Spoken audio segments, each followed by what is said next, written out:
Okay, well, we will go back to open discussion if anybody has anything, and if not, oh, there you are. Okay. Yeah. Yeah, I'm sorry, I didn't mean to butt in. Mark pinged me on the phone, and he's like, "I got more people.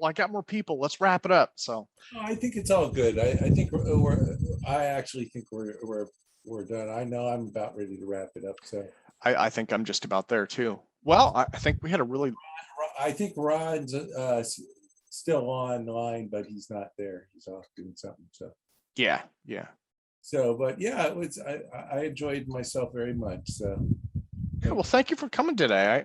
I was really nervous, and I mean, so our mailing list was at around 480 people, and those articles came out. It's at like 800 now, right? And so, I bumped up my Zoom account. There's Carl. Carl's back. I bumped up my Zoom account to reach 500 because the rule of thumb is that only about half of the people or less will show up. But it looks like in terms of today's conference, there's a little bit more folks than usual. But yeah, in the beginning there was definitely a bigger crowd than usual. yeah, well, I don't think it helps that the articles were like DARPA and MIT physicists. They try and play it up and make it something like it. I mean, Well, people, have I don't know. It's kind of like they want to categorize, and it's not. You can't have fear if you want to believe in science. Yeah, You can't have fear. I mean, science is, there's no fear in that equation. So, it's either now or never. well, it's true. I have lots of anxiety though. Does that count? but that's normal. Everybody. I mean, listen, if the intention is really science, I mean, we're creating something like evolutionary, something that great minds are being challenged into. We need something now, Well, and I would agree with you. And I think for me, because I'm 45 now, and I think one of the things for me that's more interesting. I mean, I'm not old, right? But I'm thinking more long term and thinking more about legacy. And one of the things that really excites me is to be able to capture the legacy of so many of these visionary thinkers, right? I mean, I mean, this, whatever we're doing today and times in the past, this propagates. So it's like a filtration system. If the universe understands it, the quantum universe, it continues. Whenever there's incorrect information, a roadblock will intercept it. That's just how the universe works. And so, today is one of those days where you really have really, really bright people, they're above everything, Well, it's a good point, and I think there have been moments, and I think we've probably all seen them. There have been moments in this conference too where, you can almost see the light bulb go off, and I think that's one of the exciting things about cross-pollinating with so many different backgrounds and just that diversity of thought and knowledge and experience is, there have been several times where you see a couple people talking and there's just that light bulb that goes off. You could see it in someone's eyes, and it's like, that's an idea, and they're going to take that and they're going to build on that. That's what you're talking about, Lulu. It's like that. Yeah, that's how we transfer energy's information. I mean, this is how we're structured. We're sonic beings, so words define us. They propagate different sounds, vibrations. Our construct is that we're so yeah, I love it. I mean, it's beyond amazing. Yeah, I'm really happy to be a part of this group, for real. Well, thank you and thank you for attending. Yeah, so I got to check out. I got to get ready for my quiz. I have a quiz in my construction energy management class. So, wait, is this one you're taking or one that you're teaching? No, I'm a lifelong. You're okay. Class you're taking. To the community college. I got my anthro degree in 2019, and I had 2 classes left to do my construction energy management degree, and I'm taking them this quarter. And so I like to learn. It's fun. It's a lot easier when you go back. It was really, Yeah. I was in undergraduate at UCSB, man. I struggled every day. Because there's not as much pressure, right? That's Yeah, no pressure. no pressure. Yeah. I'm doing it for fun, not for a career move, right? Yeah, and community colleges, by the way, is the best and cheapest way to entertain yourself if you can find a good community college, because you can spend $100. I don't know how much your credit is these days, but it is better than the History Channel. It's better than anything you'd watch online or do. Go to a community college, sign up for a class. It is the best gift you can give yourself. It really is.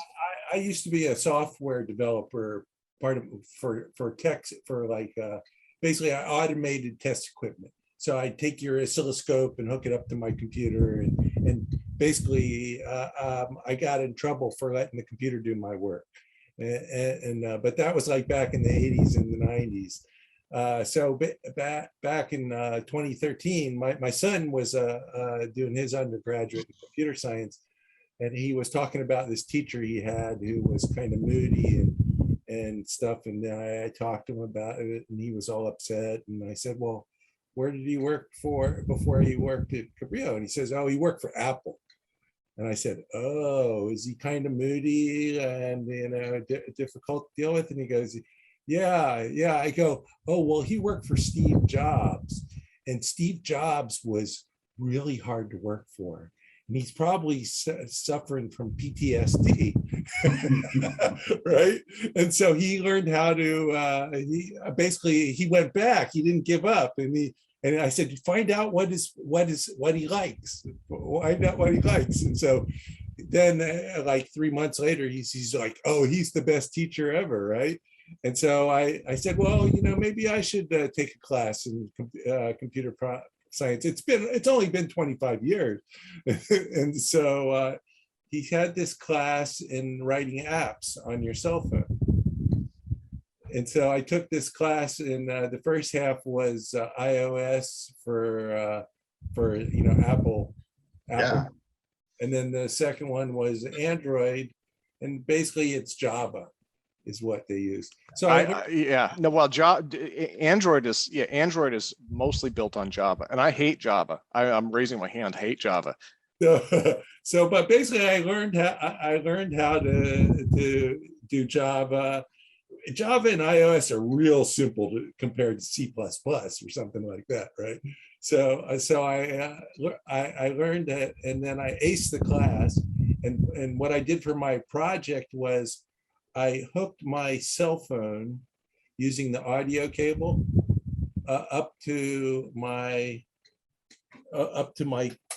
Geiger counter. Right? It's got an audio jack here, right? And so I wrote a little FFT function that would like make the little bar graphs and show counts per minute, stuff like that. So the one Java has improved a lot, but if you were doing stuff like that, you might look at like Swift. There's a lot of next generation languages that have come out now. When I finish my construction energy management degree, that's what I'll probably do, is look at some of those other more commonly used application programs, because I like to keep up to speed. That's why I like to learn. It's just really fun to learn stuff. Yeah. That's why I'm on here. Like I told Jeremiah and some of those guys, like I gave up on trying to understand quantum mechanics, and really that's why I'm here right now. Like I want to understand quantum mechanics, and I'm grasping that stuff right now. It's just getting your waves and particles mixing. Well, no, what's happening is everything is becoming more tangible. All of these ideas are becoming more real, and I have mental ideas about how these things should be operating if I were to apply some type of quantized function to these things, and I should expect results. I don't need to know what is happening inside the box, but I should expect a quantized result, and I can understand the quantized result. I don't need to understand the box, but I can get a picture of things that's very concrete that way. And that's what I'm getting from this entire experience through APEC is Yeah, like, I would, yeah. I mean, and then one of the things that's really, for me, that's been really intriguing, and it's not really APEC type stuff, but quantum computing, right? And I've been following that for a long time, but that's intriguing. And there are things that I wonder about, like somebody had proposed, again, I don't know. I mean, I don't think anyone has disproved it, but what they were saying is, your quantum spins, right, on the older style, that can either spin left or spin right, basically, and that's how they measure the bits. They set up the equation, measure their bits, and one of the scientists was saying something to the effect of, he said that it can do one measurement and do all of these calculations simultaneously. He said, but is it really doing one measurement, or is it doing one measurement across an infinite number of parallel universes? And so he said, if that's the case, quantum computers are basically a proof of many worlds theory. Well, it's a superposition of states. And so Yeah. is how many states can you superimpose together? Yeah, but see, and his thought was, because supposedly it does one calculation, it arrives at the correct answer. And he was trying to, this was, I think I read this probably 15 years ago, so things may have changed since then, but he was saying, is that a proof of many worlds? Is each one of those states, does each one of those states represent a parallel universe? If so, then in his view, that could be a proof of many worlds. I might not be expressing that correctly, but that's true for electrons. You could say that is true for electrons, because an electron has a spin of a half. why is Michael muted? Which, Can you hear Michael? yeah. no, Michael, I lost you. No, it's me. Oh, okay. Can you hear me? Oh, yeah, I think it's you, Carl. I think it's Okay. there. Oh. Okay, so the electron has a spin of 1/2. So that means that to come back to if you spin it 720 degrees. So if you spin it 360 degrees, it's the opposite sign on the spin. Yeah.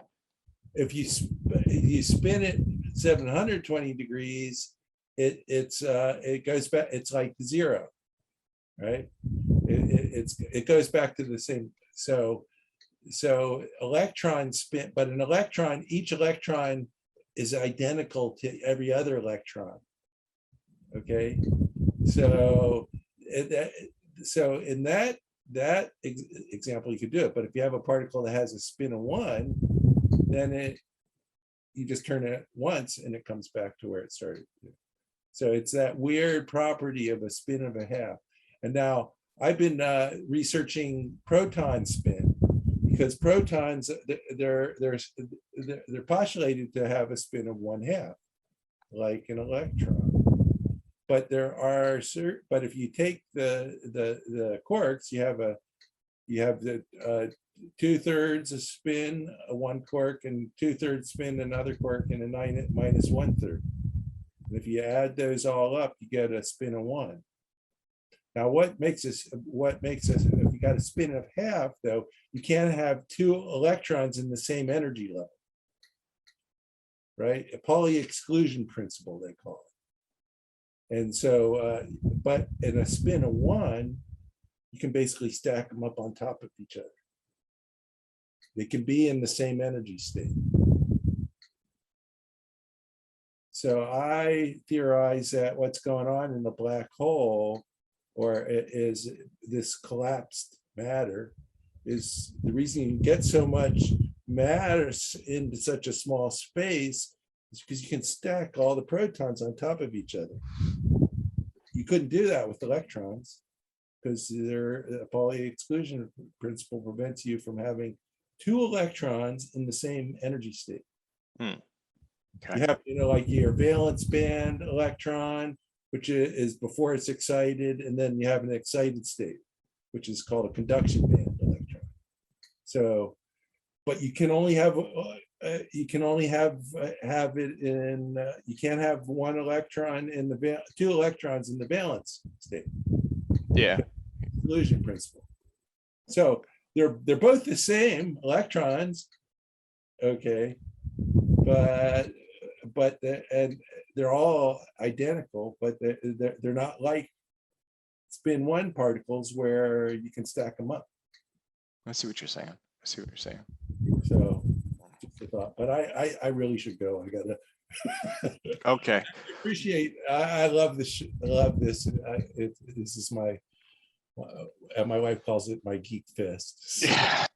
Well, yeah, I think it's. I think that we probably wound down for the evening, so we'll probably call it a day. Unless Carl, did you have anything else or? No, listen, man, if Michael's hanging on just to talk to me, I feel like this is just a wonderful moment to thank you for Michael, and you as well, Tim. So, and Oh, absolutely. Well, you guys have a nice evening. It was good to see everybody here. It's good to see Lulu here again. I'm excited that we had so many folks here. So, okay, well, I will have a great evening. Be well, everyone. Thank you, everyone. Thank you.